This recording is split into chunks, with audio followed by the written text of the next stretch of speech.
Kalau saya pakai sini tuh kuping sakit. Kita mulai ya. Assalamualaikum warahmatullahi wabarakatuh. Bismillahirrahmanirrahim. Alhamdulillahi rabbil alamin. Wa bihi nasta'inu ala umurid dunya waddin.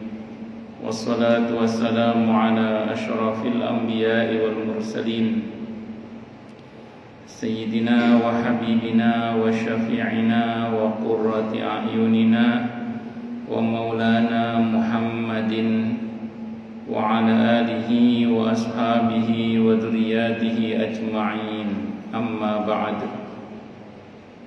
Asyhadu an la ilaha illallah wa asyhadu anna Muhammadar Rasulullah wa ufawwidu amri ilallah. Innallaha basirun bil ibad. Hasbiyallahu la ilaha illa huwa alaihi tawakkaltu wa huwa rabbul arsyil azim.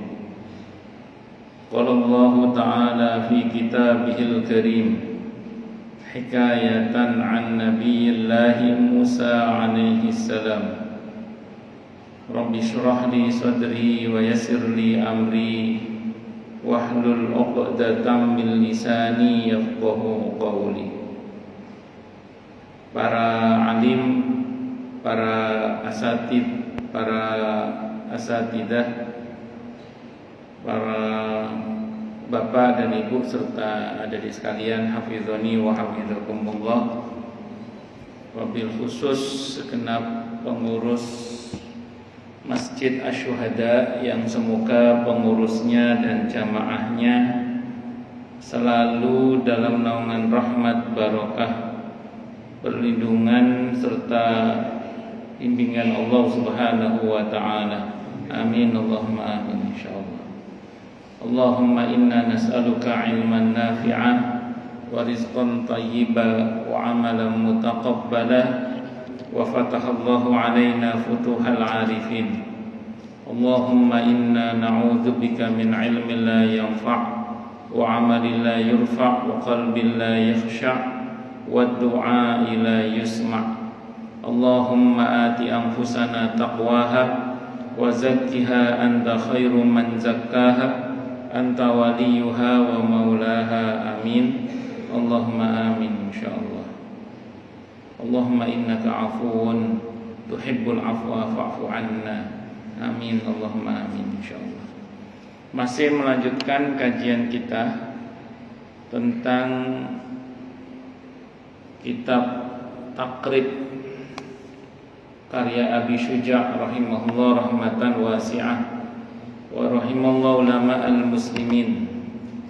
Qala al-musannif rahimahullahu ta'ala wa nafa'ana bihi wa bi'ulumihi fid dharain amin. Bismillahirrahmanirrahim.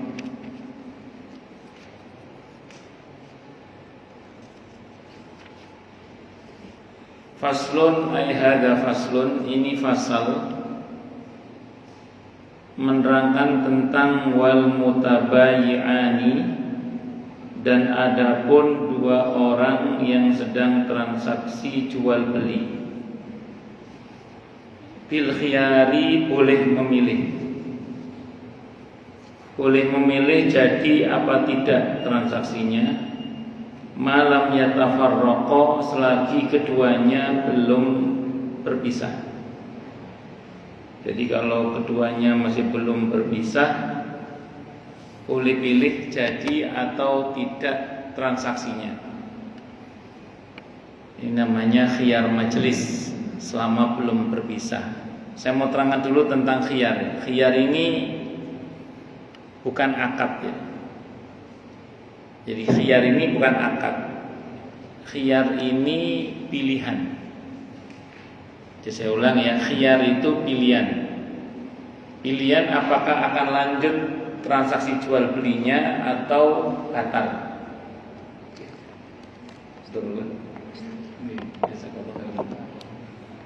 Ya, jadi khiyar itu bukan akad, tapi dia hak. hak untuk memilih apakah akan lanjut transaksi jual belinya atau dibatalkan. Nah, itu yang pertama dulu ya. Jadi khiyar itu bukan akad tapi hak. Hak itu boleh diambil, boleh tidak. Tergantung pembeli biasanya. Apakah dia mau mengambil hak khiyar itu atau tidak. Yang kedua, khiyar ini karena berkaitan dengan pembatalan suatu akad jual beli, maka khiyar ini harus dengan alasan. Tidak boleh tidak dengan alasan, harus dengan alasan. Maka nanti ada namanya khiyar majelis. Sebab belum terpisah bisa dipakai sebagai alasan untuk tidak lanjut jual belinya. Ada namanya khiyar aib karena ada cacat. Ada khiyar syarat karena tidak sesuai dengan yang dipersyaratkan, maka dia bisa dibatalkan. Nah, jadi ada beberapa jenis khiyar itu yang menunjukkan alasan yang bisa dipakai untuk membatalkan sebuah transaksi, diantaranya jual beli, Itu yang kedua. Yang ketiga, khiyar ini hanya berlaku untuk akad lazim, bukan akad jaiz. Akad lazim itu akad yang kalau sudah deal itu tidak bisa dibatalkan. Seperti jual beli diantaranya. Kalau akad jaiz itu akad yang sewaktu-waktu bisa dibatalkan. Seperti mudharabah, investasi. Itu nggak berlaku untuk akad jaiz, tapi berlaku untuk akad yang lazim. Nah, di dalam fikih Islam, pengembalian barang itu bisa melalui namanya khiyar, yaitu hak khiyar itu hak membatalkan pembelian suatu barang misalnya karena ada alasan. Satu lagi ada pengembalian barang dalam rangka untuk membatalkan suatu akad jual beli tanpa alasan. Namanya iqalah namanya. Namanya apa? Iqalah. Yani iqalah ini enggak ada alasan. Tapi dia pas beli misalnya ngelamun. Begitu udah deal terbeli baru ngeh. Loh, saya kan mau pulang mau naik angkot enggak ada ongkos. Terlanjur beli ini, akhirnya balik ke tukang, Pak, saya tadi pas beli ini ngelamun saya, Pak. Saya ternyata nggak bawa uang untuk naik angkot, saya batalkan pembelian, Pak ya. Nah, gitu. Itu tanpa alasan, namanya iqalah namanya. Nah, iqalah ini itu tergantung dari si penjualnya. Kalau khiyar, si penjual wajib mengiyakan karena ada alasan. Kalau iqalah terserah penjualnya. Boleh iya, boleh tidak. Terserah penjualnya. Rusalamu Mas, kamu beli sembrono, duit barang yang sudah dibeli nggak bisa dikembalikan lagi. Itu terserah. Tapi kalau penjual mau dengan senang hati menerima pengembalian barang itu karena kasihan misalnya. Hadisnya riwayat Ahmad, hadisnya sahih. Siapa yang menerima iqalah seseorang, maka Allah akan ampuni dosanya pada hari kiamat. Ada orang terlanjur beli roti nih sama Pak Hardianto. Oh, ternyata rotinya kebanyakan dia beli misalnya gitu. Diiqalah sama dia, dipulangin. Pak, daripada nggak kemakan Pak, ini saya pulangin rotinya, tapi tolong kembalikan uang sebagian ini. Itu terserah Pak Hardianto. Nggak bisa Mas, sudah terlanjur beli ya, misalnya gitu ya. Tapi kalau Pak Hardianto mau dengan baik hati, masak ya anak-anak muda ini, ya mana, ini saya kembalikan. Oh, Pak Hardianto dapat ampunan Allah itu pada hari kiamat nanti. Hadisnya di antara riwayat Ahmad, hadisnya sahih. Itu. Jadi ada pengembalian barang dengan alasan namanya khiyar, dan ada pengembalian barang tanpa alasan. namanya ikolah. Kalau ikolah terserah penjual apakah mau di ACC atau tidak. Tapi kalau khiyar wajib diterima karena ini ada alasannya. Itu seperti itu. Dan saya ulang, khiyar ini berlaku untuk akad lazim, tidak berlaku untuk akad jaiz. Akad jaiz tadi saya contohkan kayak pinjam meminjam itu akad jaiz. Sewaktu-waktu bisa dibatalkan. Saya pinjam ke Pak Fuad misalnya, Pak pinjam motornya Pak, baru mau saya pakai nggak jadi, nggak apa-apa, suka-suka saya, jadi apa tidak. Atau Pak Fuad udah minjem ke saya, tahu-tahu Pak Ustadz nggak jadi, Pak Ustadz pakai motor yang satunya aja, jangan pakai motor ini. Suka-suka Pak Fuad itu akad jaiz namanya. Nah, khiyar tidak berlaku untuk akad jaiz, dia hanya berlaku untuk akad lazim dalam hal ini. Itu namanya apa? Khiyar. Allahu Akbar. Di sini disebutkan dalilnya rawa Al-Bukhari, telah berhadis oleh Imam Al-Bukhari wa Muslim dan Imam Muslim. An Abdillah dari Abdillah bin Umar radhiyallahu anhuma anna Rasulullah, sesungguhnya Rasulullah sallallahu alaihi wasallam qala, beliau bersabda, al-mutabayyi'ani, adapun dua orang yang sedang transaksi jual beli, kullu wahidin minhuma, setiap satu di antara keduanya, bil khiyari, boleh pilih, ala sahibihi, atas kawannya, malam yatafarraqa, selagi keduanya belum berpisah. Berarti ini namanya khiyar majlis. Kalau udah pisah berarti nggak bisa dibatalkan sudah. Illa bai'al khiyari, kecuali bai'ul khiyar. Bai'ul khiyar sini adalah ayyaqula ahaduhuma lil akhar ikhtaril aqda awil fasakha. Fa in ikhtara ahaduhuma lazima. Jadi maksudnya bai'ul khiyar yang dikecualikan dalam hadis ini adalah ketika salah di antara orang yang jual beli itu mengatakan kepada yang lain, silakan kamu pilih akad lanjut atau fasakh. Fasakh itu nggak jadi gitu maksudnya.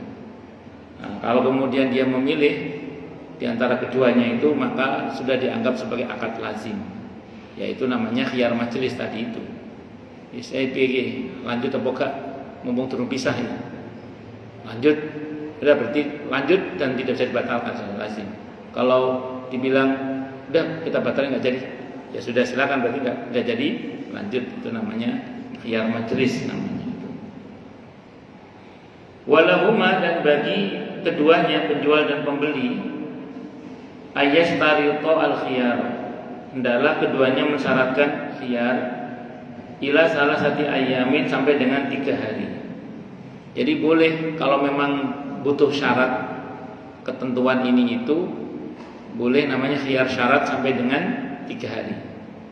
Misalnya ada orang mau beli mobil,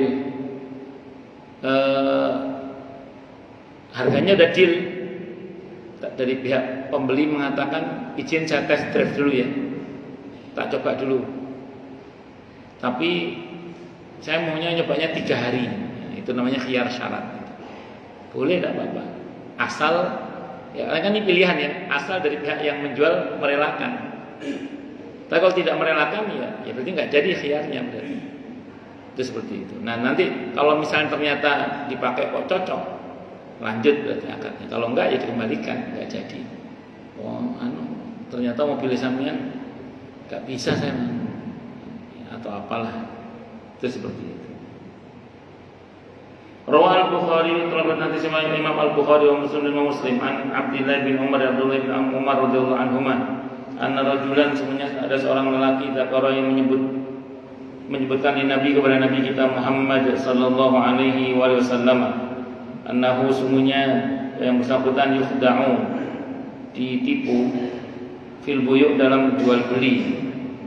Faqala, maka Nabi bersabda, idza bay'ata faqul la khilabata, apabila engkau menjual sesuatu maka ucapkanlah la khilabata, tidak ada tipu-tipu di sini.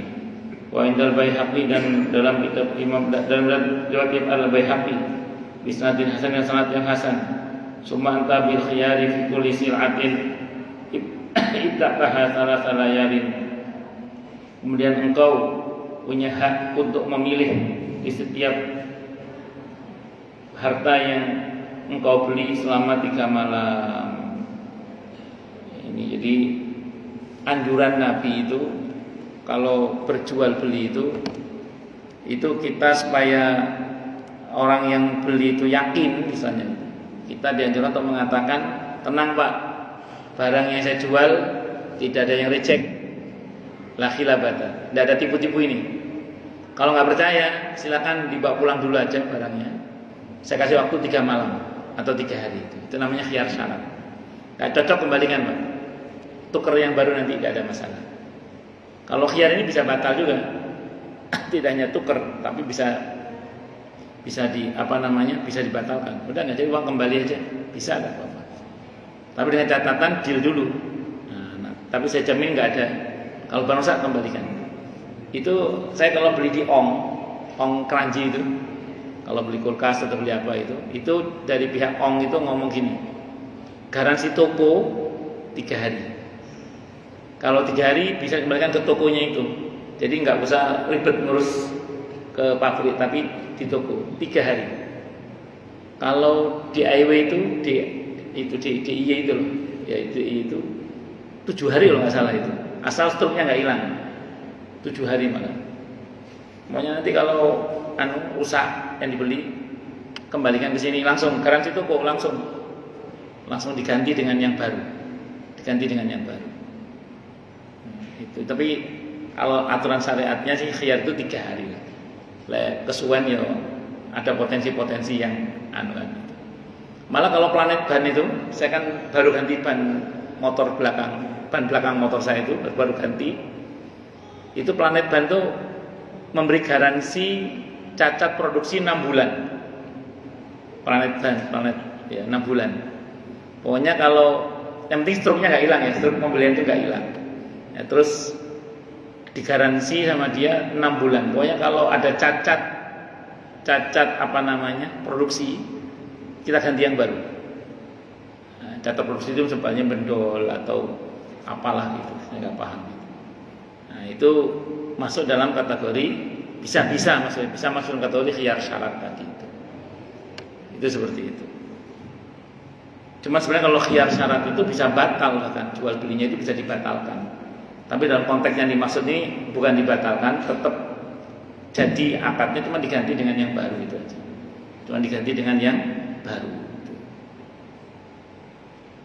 Kalau anjuran Nabi sih begitu, untuk supaya orang percaya. Silakan Pak, ini tidak ada tipu-tipu, insya Allah ini tidak ada barang recek. Saya kasih waktu 3 hari deh untuk pengembalian, kalau memang ada masalah kembalikan. Saya jamin Pak. Itu seperti itu. Itu justru anjuran Nabi kita Muhammad sallallahu alaihi wasallam. Supaya sama-sama enak lah. Makanya kalau ada aib itu sampaikan aja. Ya silakan kakak ditap-tap ini bajunya recek, ya, harga turun. Mungkin begitu daripada kemudian tipu-tipu gitu. Lanjut. Rawa al-Bukhari, telah meriwayatkan hadis oleh Imam al-Bukhari dan Imam Muslim. An Abi Hurairah, dari Abi Hurairah radhiyallahu anhu. Ini nanti. Wa idza wujida bil mabibi aibun, dan apabila ditemukan pada barang yang dijual aibun aib, maka falil mustari radduhu, maka si pembeli berhak untuk mengembalikan. Kalau terbukti aib itu ada sebelumnya, jadi bukan setelah akad. Ada kaidah ini kaidah. Saya baca dalam kitab Nihayatuz Zain Syekh Nawawi Al-Bantani rahimahullah itu. Kaidahnya gini. At-talafu qabla al-qabdi fi dhamanil bai', wa talafu ba'da al-qabdi fi dhamanil mushtari. Itu kaidahnya gitu. Kalau ada kerusakan, cacat sebelum akad, sebelum penerimaan barang maksudnya. Artinya berarti sebelum akad memang sudah rusak. Maka itu tanggungan penjual. Penjual wajib mengganti dengan yang baru atau yang benar, misalnya gitu. Kalau nggak ada berarti batal akadnya. kena khiyar aib tadi itu. Kalau kerusakan itu terjadi setelah penerimaan, barang udah diterima, dibawa pulang ternyata cacat, terjadi kerusakan, bukan cacat, kerusakan setelah diterima, maka itu dalam tanggungan mustari, pembeli dalam hal ini. Kayak ada cerita, tapi ini bukan kisah nyata insya Allah, ini kisah fiktif, tapi buat contoh aja. Ada orang, ini ceritanya di Surabaya, beli semangka. Kata penjualnya, ini semangkanya manis-manis Pak, merah-merah manis-manis ini. Oh iya, berapa harganya? Oh, sekilo segini. Oh iya, beli. Begitu pulang, semangkanya jatuh. Ternyata putih semangkanya itu. Berarti kan nipu ini kan? Oh, dengan nada marah itu pembelinya balik. Katanya semangkanya merah, kok putih? Aduh, kok bisa pecah begitu semangkanya? Ya jatuh tadi. Itu pucet, kakek pucet dia.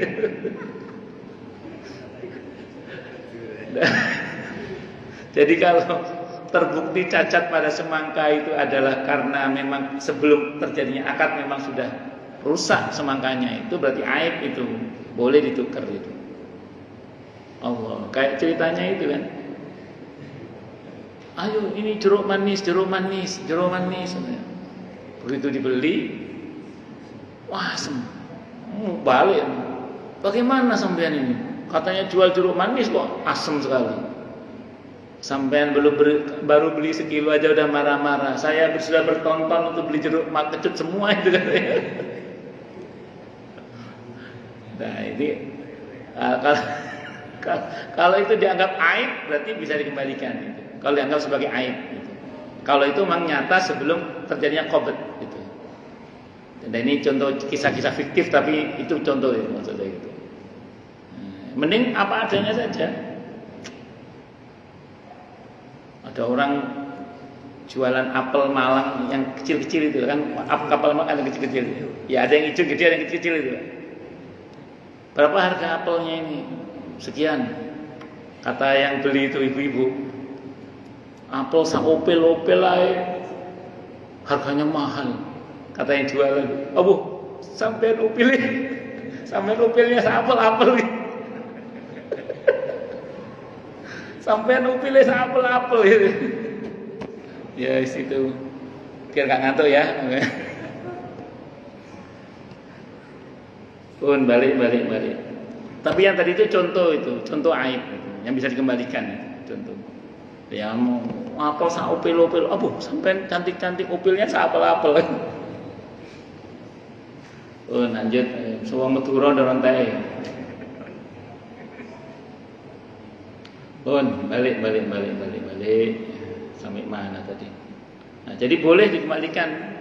Tapi kalau kerusakannya setelahnya itu rumusnya tadi apa? Tanggung jawab pembeli. Sudah. Bisa dimengerti ya? Itu. Nah, cuman kemarin saya ingatkan rumus yang kemarin saya sampaikan. Kalau ada cekcok antara penjual dan pembeli, yang dimenangkan adalah ucapan penjual. Itu rumus itu. Jadi yang dipegang itu ucapan penjual, bukan pembeli. Nah, kalau pembeli nggak terima, dia wajib mendatangkan bukti. Itu yang kalau bahasanya Nabi, al-kamakol al-bayyinatu lil mudda'i wal yaminu 'alal mudda'a 'alaihi. Karena kalau nggak gitu kata Nabi, orang bisa seenaknya zalim sama orang lain nanti. Maka kalau memang dia menyatakan bahwa itu cacat, harus ada bukti. Maka kalau di toko-toko online itu ada aturan main gimana itu? Return diterima asal unboxingnya, videonya tidak diputus, divideokan dari awal sampai selesai itu tidak diputus. Itu namanya bayyinah. Ini buktinya bahwa ini cacat. Nah, jadi saya ulang, cacat itu bisa terjadi kalau bisa diterima khiyar aib itu kalau memang yang bersangkutan punya bukti, andaikan terjadi cekcok ya, andaikan terjadi apa? Cekcok. Tapi kalau nggak punya bukti, yang dipegang ucapannya penjual, bukan ucapan pembeli. Jadi yang dimenangkan adalah ucapannya penjual, bukan ucapannya pembeli. Itu rumus dasarnya itu gitu. Rawah al-Bukhari utawa hadis Imam Bukhari. Wa Muslimun dan Imam Muslim. An Abi Hurairah dari Abi Hurairah radhiyallahu anhu.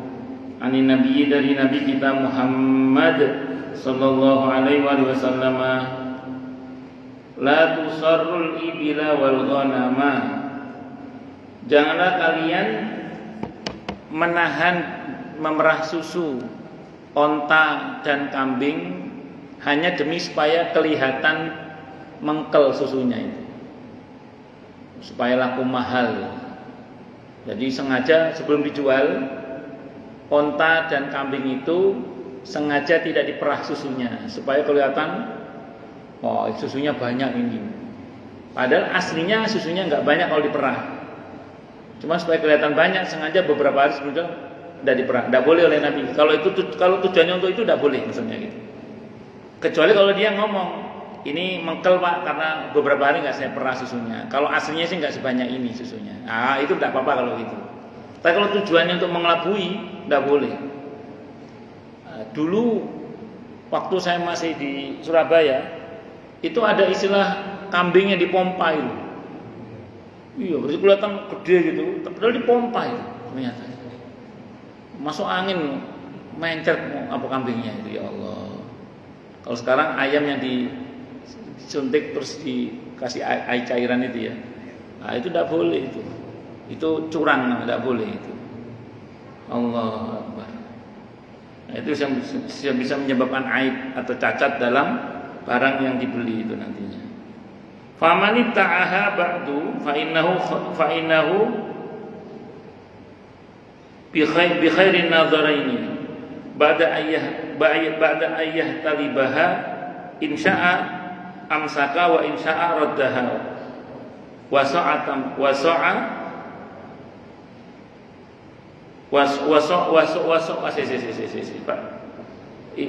insya'a raddaha wa sa'a tamrin. Jadi kalau dia sudah terlanjur beli onta tadi, begitu diperah susunya ternyata susunya nggak banyak tadi, berarti dia kan merasa ketipu kan? Kalau dia merasa ketipu, kata Nabi, dia boleh pilih apakah akan mempertahankan, tidak apa-apa, atau dia kembalikan. Nah, tapi kalau pengembalian itu setelah susunya diperah, Nabi memerintahkan agar menambahkan 1 sok kurma sebagai ganti dari susu yang sudah diambil. Itu maksudnya itu. Nah, jadi orang yang membeli onta tadi, begitu diperah susunya ternyata susunya nggak banyak. Nah, terus kemudian kata Nabi silakan pilih, dia boleh pilih. Apakah mau dikembalikan ontanya itu dan kambingnya itu plus kurma 1 sok sebagai ganti dari susu yang telah diambil. Sok itu 2,5 kg atau 3,5 liter sebagai ganti dari susu yang diambil. Itu perintah Nabi kita Muhammad sallallahu alaihi wasallam. Jadi boleh tukar. Jadi kalau kita terima barang reject itu kita punya 2 hak. Makanya ini bukan akad. Anda kita mau mempertahankan tidak apa-apa. Ya tidak apa-apa lah. Kan ada yang mau mengembalikan juga males juga, ribet ini itu ya, monggo terserah kalau nggak dikembalikan. Tapi kalau mau mengembalikan silahkan, nggak ada masalah.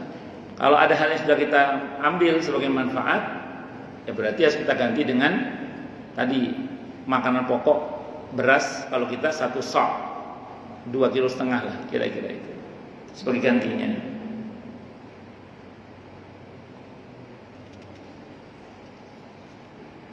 Allahu Akbar. Wala yajuzu dan tidak boleh apa bai'ut tamrati menjual buah mutlakon secara mutlak illa ba'da buduwi salahi kecuali setelah tampak bagusnya.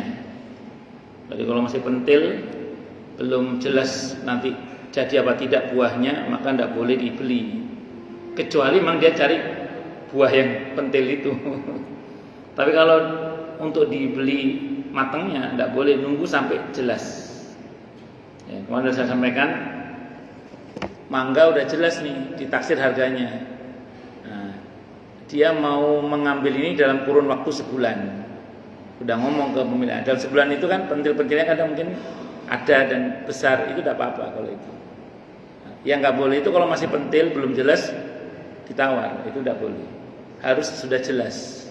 Adapun dalam kurun waktu sebulan dia ngambil buahnya itu, karena lebat buahnya diambil dan pentil-pentil itu membesar dan akhirnya kemudian diambil juga, itu tidak ada masalah. Nah, itu yang penting harus sudah jelas. Kalau belum jelas itu yang tidak boleh, itu harus jelas itu. Allahu Akbar. Rawah al-Bukhari terdapat nanti sebagai Imam Bukhari wa Muslim dan Imam Muslim an Abdullah bin Umar radhiyallahu anhuma anna Rasulullah, sungguhnya Rasulullah sallallahu alaihi wasallam melarang an bai'il thamar, dari menjual buah hatta yabdua hingga tampak apa salahuha, bagusnya. Nah, beliau juga melarang al-ba'i wal mubta'. Nabi juga beliau melarang al-ba'i'a wal mubta', orang yang menjual dan orang yang membeli. Jadi yang menjual tidak boleh, yang beli juga tidak boleh. Kalau buahnya belum jelas, harus sudah jelas. Termasuk nanti membeli kacang yang masih di bawah tanah, kacang tanah. Saya taksir harganya sekian, tidak bisa, harus dijebol dulu. Singkong yang masih di dalam tanah nggak bisa. Ikan yang masih di dalam kolam tidak boleh, harus jelas. Karena nanti takutnya mengandung kloror itu. Tadi saya contohkan, kemarin saya contohkan kasus, misalnya dia nebas pohon, tapi saya unduh sepekan lagi ya, ternyata kena terang angin, rontok buahnya. Nah, itu kalau perintah Nabi suruh batalkan, dari pihak penjual suruh membatalkan pembelian, karena kata Nabi jangan sampai kamu makan hak orang lain. Jadi dari pihak penjual sebaiknya membatalkan dan mengembalikan uangnya kepada orang yang membeli. Kalau Anda nggak terima untuk kemudian diunduh sepekan kemudian takut risiko, ya jangan deal dulu harganya, jangan berakad dulu aja, itu yang lebih aman. Ya udah Pak, kalau sepekan lagi Bapak nggak usah beli sekarang, nanti aja kesini lagi. Tapi mohon maaf ya kalau ada yang lain beli, saya akan jual ke orang lain ya, kayak gitu aja. Nah, biar jenengan nggak nanggung risiko gitu. Itu seperti itu. Tapi riwayatin anhu, dan riwayat yang lain pula dari Abdullah bin Umar radhiyallahu anhuma. Inda Muslimin, menurut versi riwayat Muslim, qala, beliau berkata, qala, telah bersabda siapa? Rasulullah sallallahu alaihi wasallam, la tabta'u as-samara, jangan kalian membeli buah hatta yabdu salahu, sampai jelas bagusnya. Wa tadhhaba anhu al-afatu, dan hilang darinya penyakit.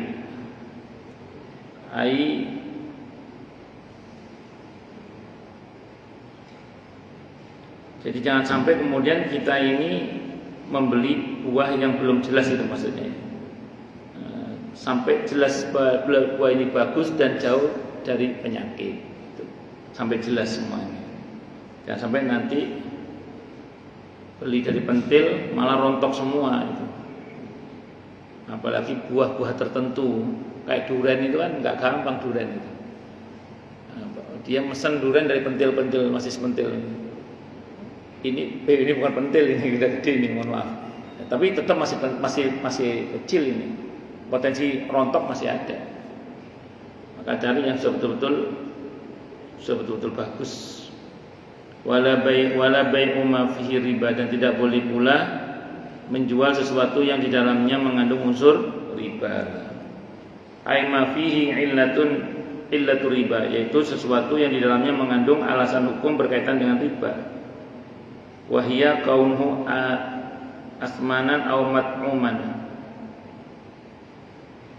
Contohnya misalnya barang yang mengandung beberapa harga, Kalau di fikih biasanya 2 harga, itu tidak boleh. Saya contohkan 2 harga kemarin. Kalau di Bulughul Maram itu, kalau cash sekian, kalau kredit sekian. Itu kalau di Bulughul Maram, di catatan kakinya itu masuk dalam kategori riba, tidak boleh. Tapi dalam kitab Mausu'atul Fiqhiyah ada pendapat ulama yang mengatakan boleh kalau itu pilihan. Akadnya tetap satu harga. Kalau cash sekian, kalau kredit sekian, beda harga.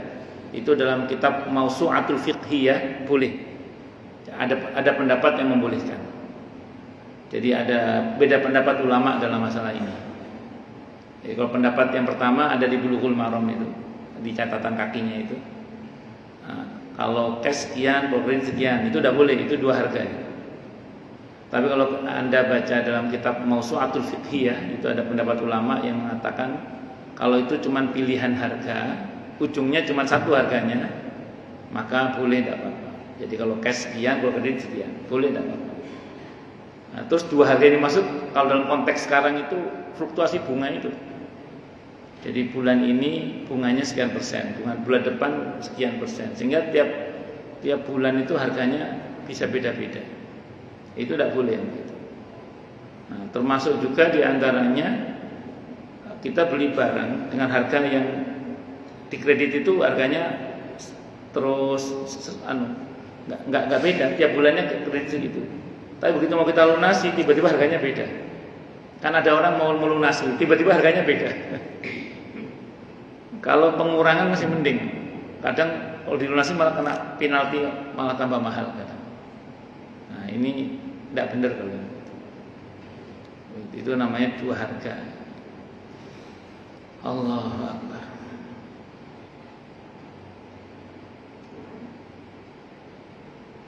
Atau aneka makanan yang memang mengandung riba. Kemarin kan kita tidak boleh menukar beras dengan beras atau makanan dengan makanan yang lain kecuali harus padan. Kalau beras dengan beras, tepung dengan tepung harus padan.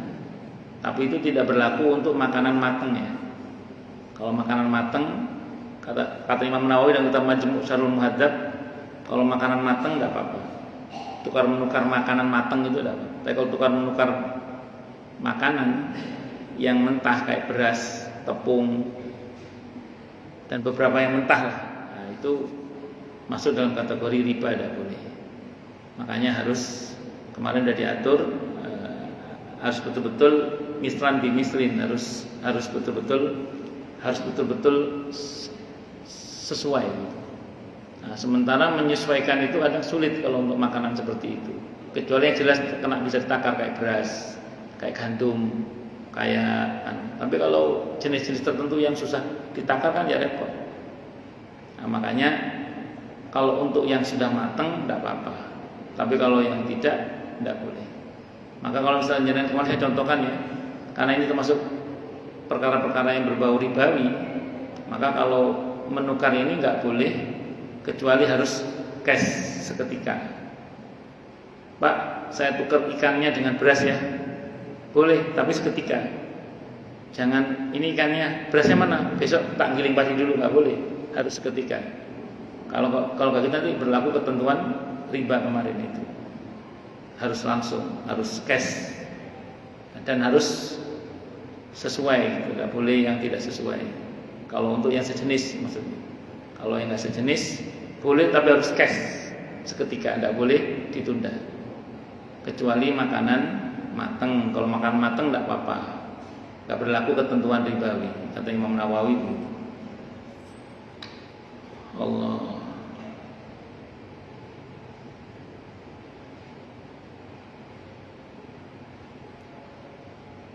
Wala bai'u ma fihi riba bi jinsihi radban illa laban. Dengan sejenisnya yang basah kecuali susu. Jadi bertransaksi dengan, saya baca dulu ini. Dan au tatahaqqaqu fi al-mumatsalatu amma ghairuhu kal inabi wa nahwi fala tatahaqqu fihi. Kalau susu kan jelas memang basah, takarannya liternya jelas bisa ditukar dengan volume yang sama gitu. Tapi kalau untuk kurma basah, padi basah, itu rawan tidak sesuai. Kenapa? Karena mungkin ada terjadi penyusutan berat karena basah itu. Nah, karena basah itu. Jadi usahakan nunggu sampai kering baru kemudian ditukar. Atau ya dipastikan tidak akan terjadi penyusutan, itu aja. Kalau kita beli gabah itu kan kalau basah dengan kering itu susutnya bisa banyak loh. Misalnya ada orang beli gabah dalam keadaan basah, itu kalau dijemur sampai kering sebelum digiling, itu susutnya bisa banyak, beratnya maksudnya itu. Nah kalau gabah ketemu gabah ditukar dalam kondisi basah, itu rawan terjadi ketidakjelasan tadi itu. Makanya dilarang dalam agama. Nah, kecuali yang memang seperti tadi dikatakan basah seperti susu ya. Susu mesti basah, memang benda cair dan ukurannya jelas juga. Atau beberapa yang serupa dengan susu lah. Wallahu a'lam bishawab. Ini pembahasan tentang khiyar ya. Wallahu a'lam bishawab.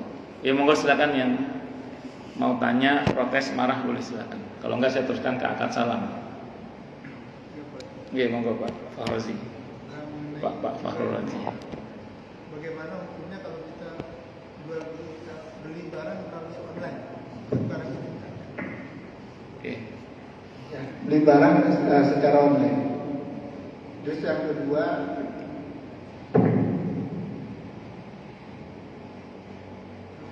jual beli yang bukan hak miliknya. Seperti kita mungkin sebagai perantara penjual barang kepada si A. Nah, si A nggak tahu itu bukan barang saya dari Pak. Itu hukumnya.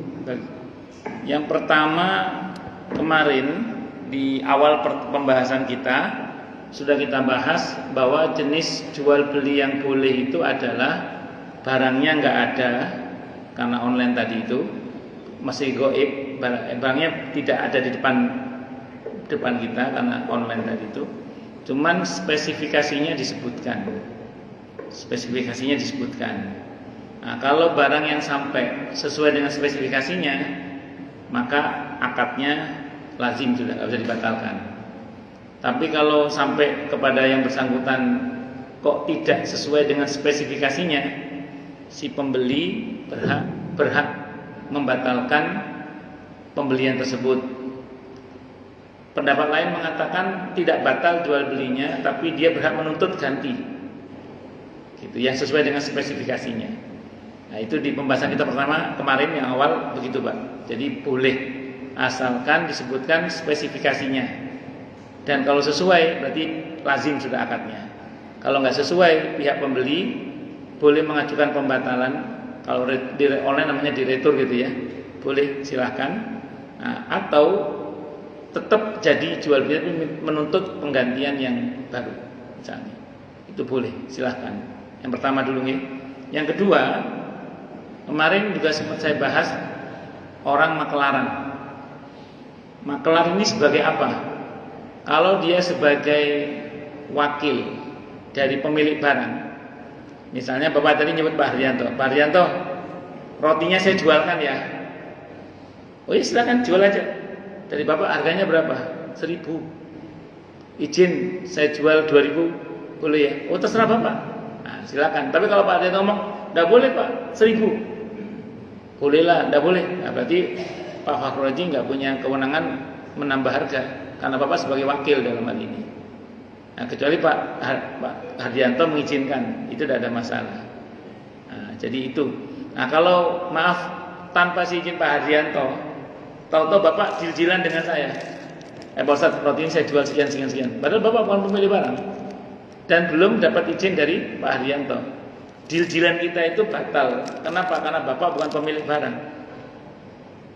Nah, itu yang saya contohkan kemarin di kampung itu ada orang bawa sapi, mbah-mbah. Nanti disambut sama combe-combe itu, maklar-maklar itu. Iya. Mbah, dijual piro sapi ini, Mbah? 1 juta. Mbah ngopi-ngopi sih Mbah. tak dolno mbah. Itu belum ada akad perwakilan, tahu-tahu maklar sudah bawa aja. Terus maklarnya deal-dealan sama orang dengan harga yang suka dia dipermainkan sebelum dapat izin dari pemilik barang. Maka akad seperti ini batil, tidak boleh. Batil itu berarti al-butlan la asara fil hukmi. Sesuatu yang batal tidak punya implikasi hukum, berarti pemindahan haknya batil. Nah, makanya usahakan kalau panjenengan mau menjualkan, mending ngomong aja sama pemilik barang, Pak, izin saya jualkan barangnya ya. Nah, berapa harganya? Sekian. Izin saya ambil untung ya, Bapak nggak usah ngasih saya fee. Saya nanti yang akan cari untung sendiri. Kalau pemilik barang mengatakan silahkan, nah, ya udah terserah Bapak sudah. Ngatakan berarti Bapak sebagai wakil namanya, sebagai wakil. Ini nanti masuk dalam akad wakalah.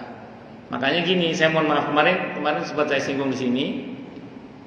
Kalau panjenengan jual beli online, kan ada beberapa penjual di online itu dia nggak punya barang dia. Kalau ada orang beli, dia baru nyari gitu. Itu begini, ini rumusnya ya.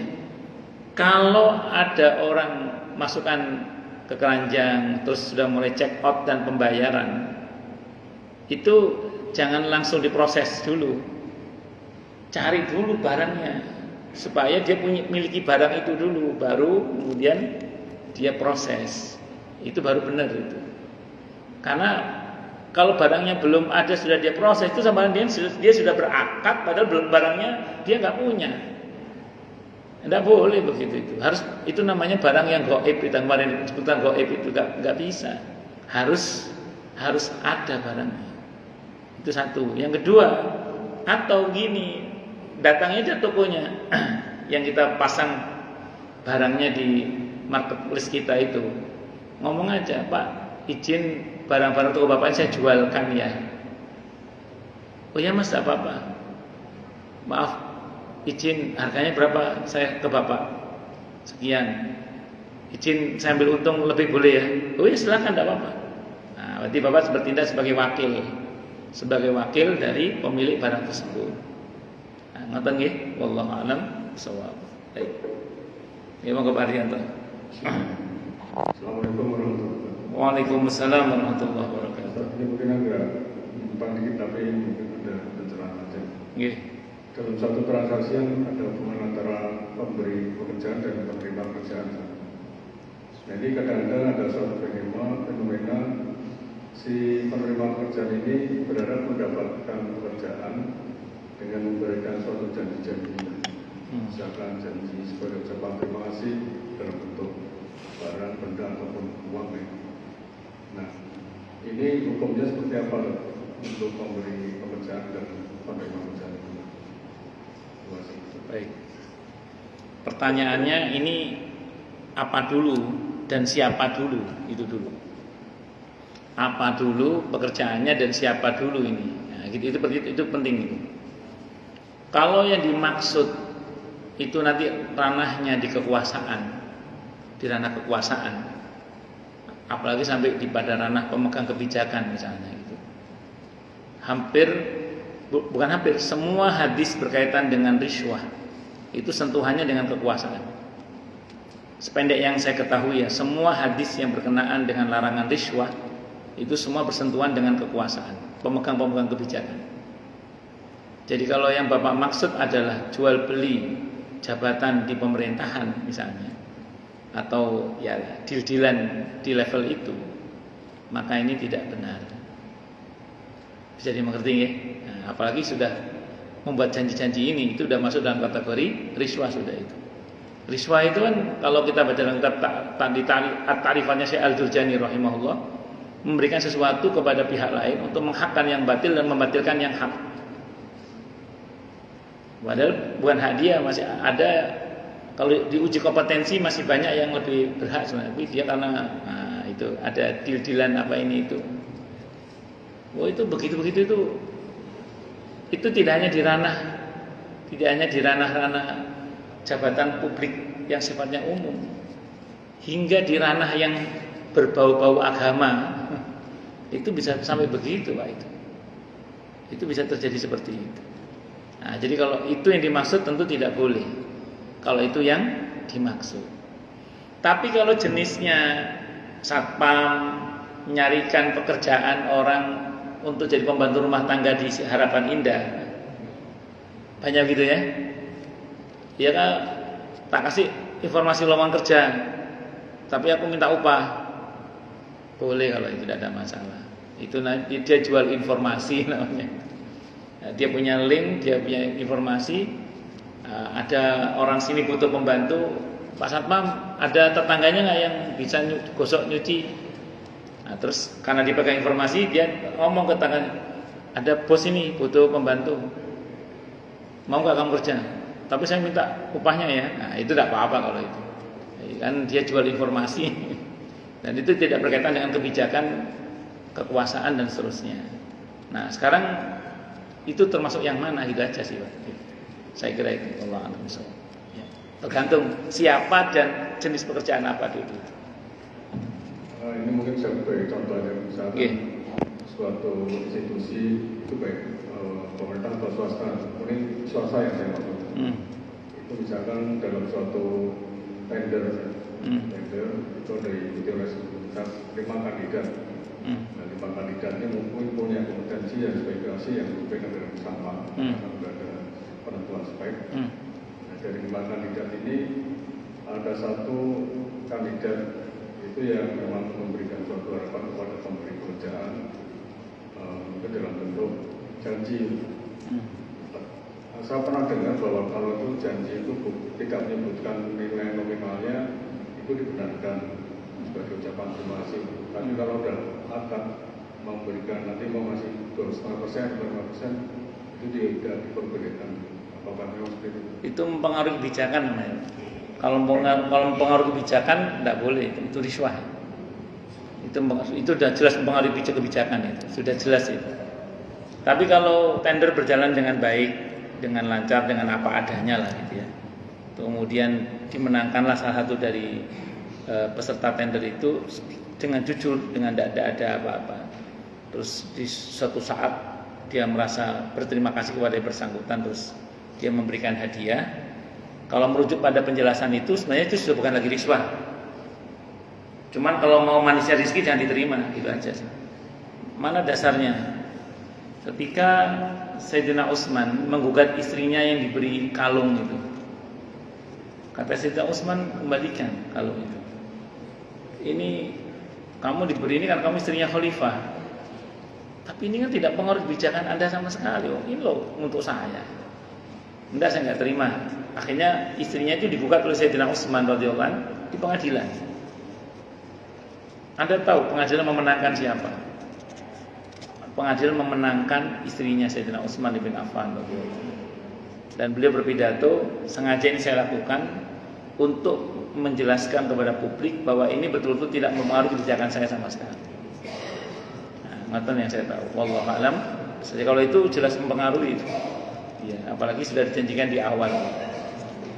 Cuman untuk yang tadi kalau mau manisnya rezeki nggak usah diterima.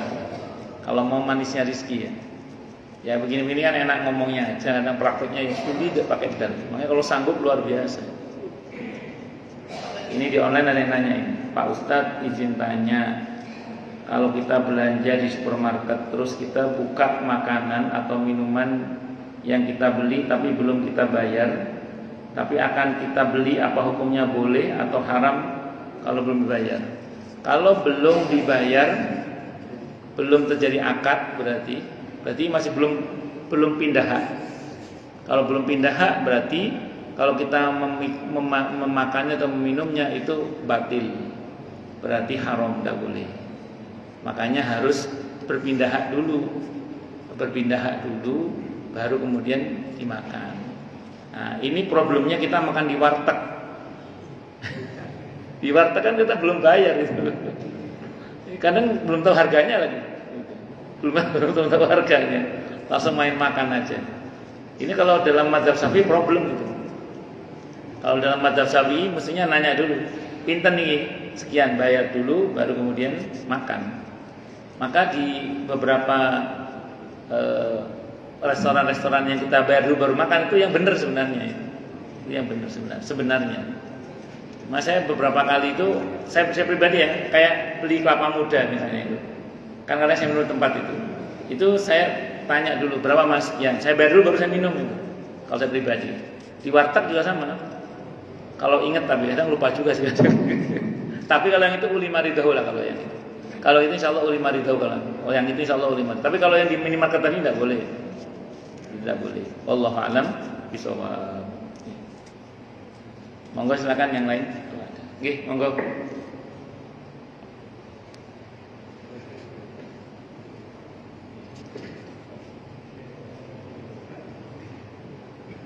Assalamualaikum warahmatullahi wabarakatuh. Waalaikumsalam. Sedikit ada pertanyaan Pak Ustaz mengenai timbal balik. Tadi kan disebutkan bahwa kalau ada tender terus sudah dimenangkan dan memberikan semacam kayak penghargaan gitu. Nah ini menyangkut guru gitu, Pak Ustaz. Guru itu kan sekarang ini kadang-kadang kalau misalnya kenaikan kelas suka dikasih sama orang tua murid atau apa. Sementara dari KPK sendiri pemberian itu dinyatakan sebagai gratifikasi. Ini menyikapinya bagaimana Pak Ustaz? Terima kasih. Fikih-fikih klasik ulama itu tidak pernah memasukkan pembahasan tentang memberi uang kepada guru, bahkan guru yang digaji itu sebagai riswah. Silakan Anda cari dalam fikih klasik bab tentang memberikan uang kepada guru. Karena memberikan uang kepada guru ini perbuatan yang sangat mulia sebenarnya. Bahkan sangat dianjurkan untuk keberkahan ilmu. Apalagi kalau Anda baca dalam kitab Ta'limul Muta'alim itu, di antara sebab kalau kita ingin anak kita menjadi orang alim, kita suruh banyak memberikan harta kita kepada para pencari ilmu dan orang-orang yang berilmu. Itu seperti itu. Nah, di fikih-fikih klasik itu tidak ditemukan pembahasan tentang hukum memberikan hadiah kepada guru, termasuk guru yang digaji. Asal panjenengan tahu, di masa Daulah Bani Abbasiyah, guru itu gajinya mahal sekali. Itu seperti itu. Imam Suyuti rahimahullah itu wis nggak usah buka lapak, wong dari fokus dengan ilmu dan menyebarkan ilmu itu oleh negara sudah digaji dengan gaji yang luar biasa ulama-ulama dulu dan memberikan hadiah kepada ulama, termasuk ulama yang digaji itu tidak ada pembahasan tentang riswah di dalamnya. Maka kalau hari ini ada perkataan yang serupa itu, mungkin sebab kenapa ilmu kita kurang berkah itu diantara kurang ngasih hadiah ke guru itu diantaranya mungkin itu. Nah, tapi memang kalau mungkin gini ya, ini saya mencoba mengurai saja. Memang mungkin ada beberapa kasus. Nah, ini kita bicara per kasus. Sebagian kasus di mana ada guru negeri. Nah, ini saya ngomong guru negeri yang sudah digaji oleh negara. Ketika muridnya berprestasi, dia kayak semacam nodong ke muridnya. Kamu kan udah ibu kasih juara 2, hadiahnya mana gitu. Dan itu kadang minta dengan sengaja ke orang tua murid. Nah, yang model-model begini nih, yang nggak boleh. Kamu kan udah juara 1 loh. Hadiah kamu mana buat ibu, buat bapak mana? Padahal dia guru negeri yang sudah digaji oleh negara. Nah, yang model begini Pak, yang barangkali bermasalah itu. Tapi kalau dalam konteks memberi hadiah itu, secara fikih Islam ya, dalam fikih Islam klasik itu tidak ada pembahasan hukum tentang memberi uang ke guru itu. Yang ada justru anjuran-anjuran itu. Nah, saya kira ngoten nggih, wallahu a'lam bishawab.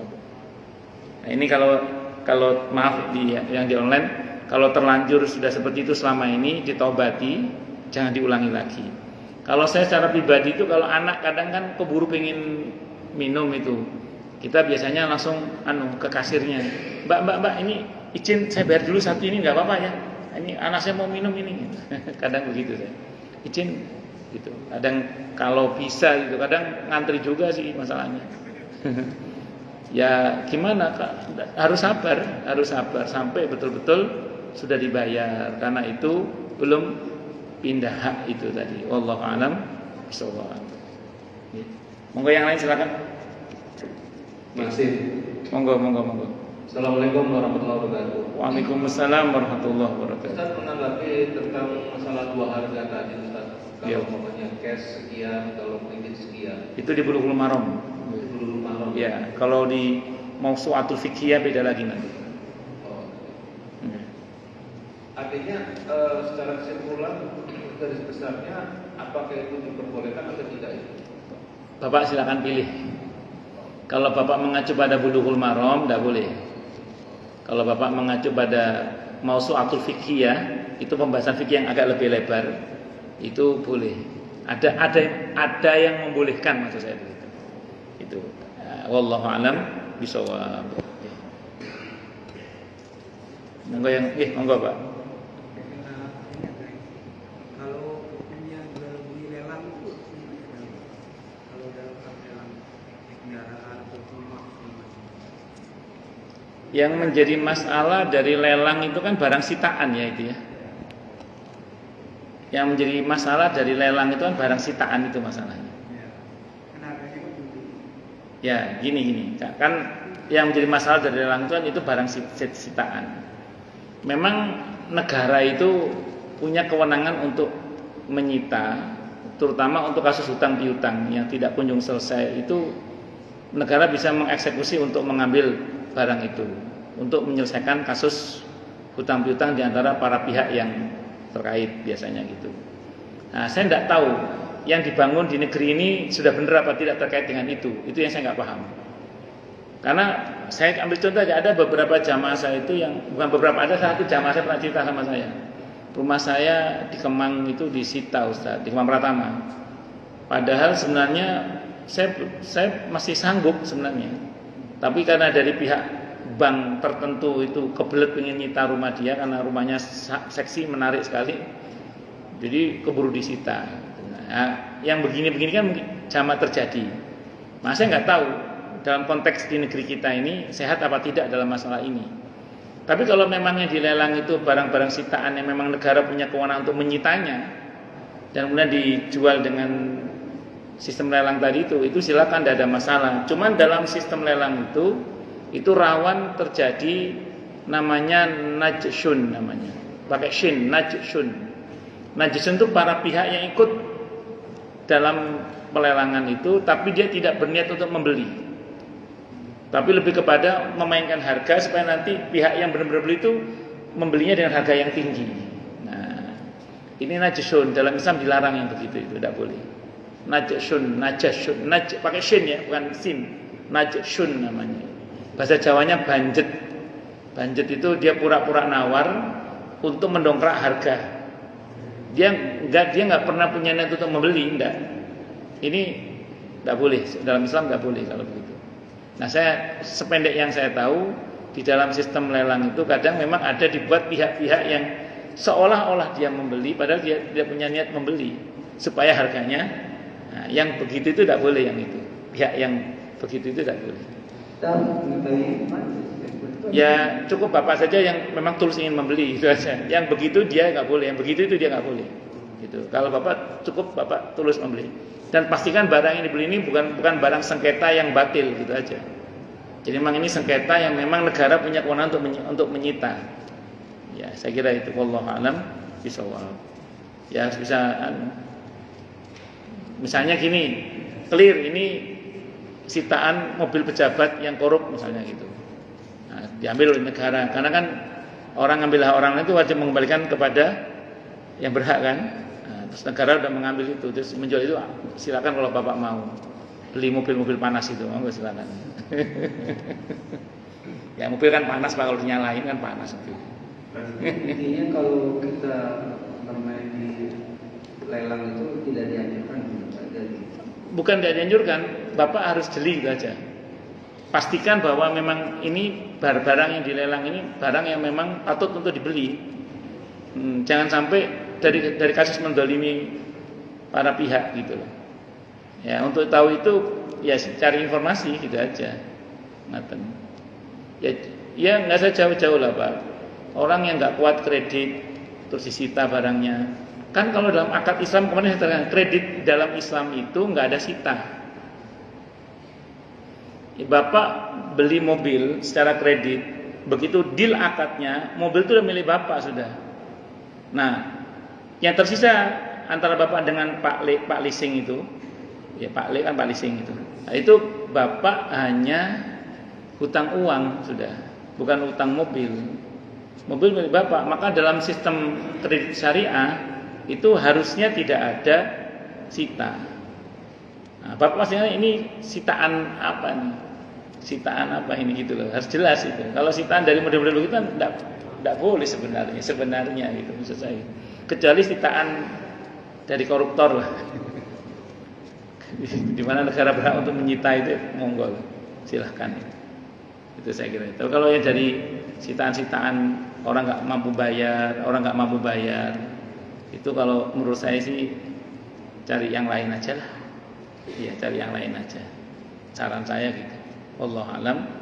Karena dalam Islam jual beli secara kredit itu tidak ada sita, termasuk rumah yang disita.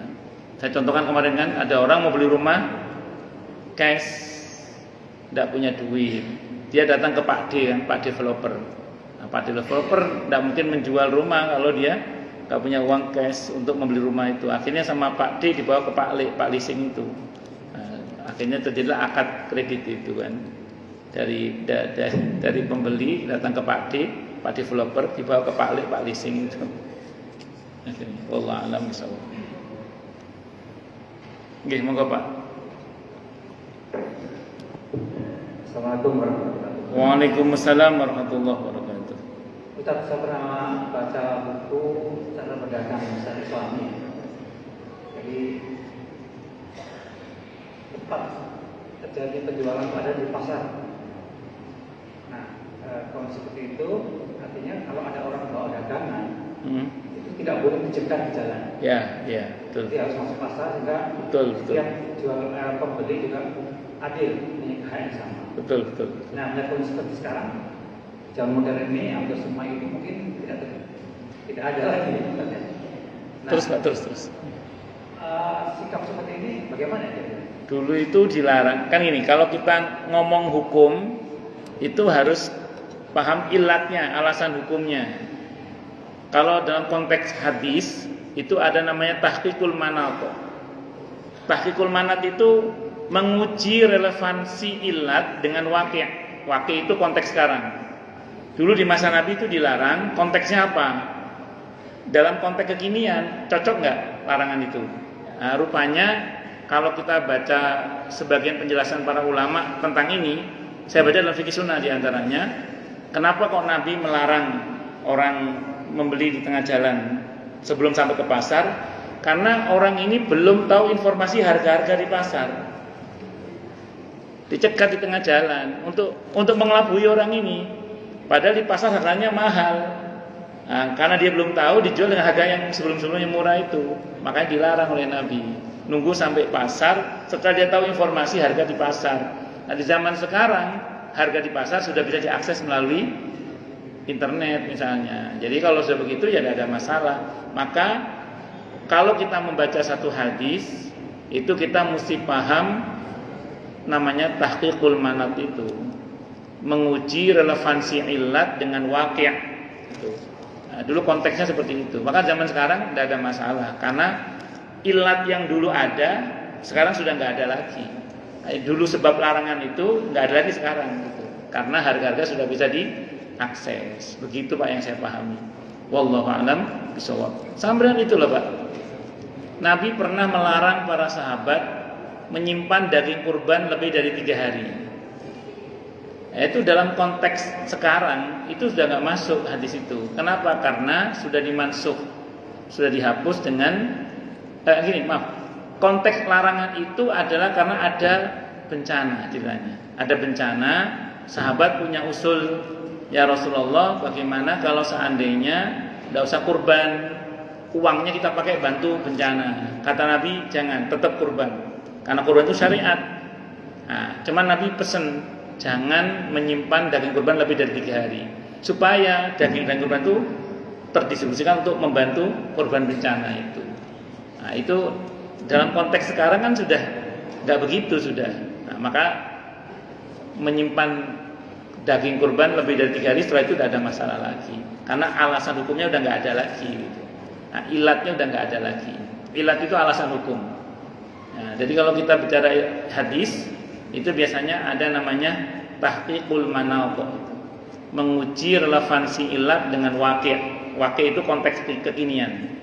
Itu harus seperti itu. Wallahu a'lam bishawab. Ngoten nggih, Pak nggih? Nggih. Monggo yang lain silakan kalau ada.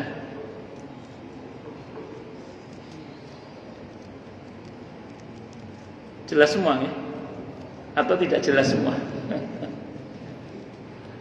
Cukup dulu. Kita tutup dengan hamdalah. Alhamdulillahirabbil alamin. Semoga kajian kita bisa bermanfaat, mubarakah fi dini wa dunya wal akhirah untuk kita, keluarga kita dan seluruh umat Islam semuanya, dan mudah-mudahan kita semua dijadikan oleh Allah sebagai orang-orang yang sukses dunia akhirat, selamat dunia akhirat, bahagia dunia akhirat, dan dipermudah urusan kita oleh Allah fi dini wa dunya wal akhirah. Semoga Allah limpahkan hidayah selalu untuk kita, semoga Allah tingkatkan selalu hidayah untuk kita, dan semoga Allah berikan hidayah untuk siapapun yang melihat kita. Subhanakallahumma bihamdika asyhadu an la ilaha illa anta astaghfiruka wa atubu ilaik. Sallallahu alaihi Muhammad wa ala alihi wasallam. Saya mohon maaf. Wassalamualaikum warahmatullahi wabarakatuh.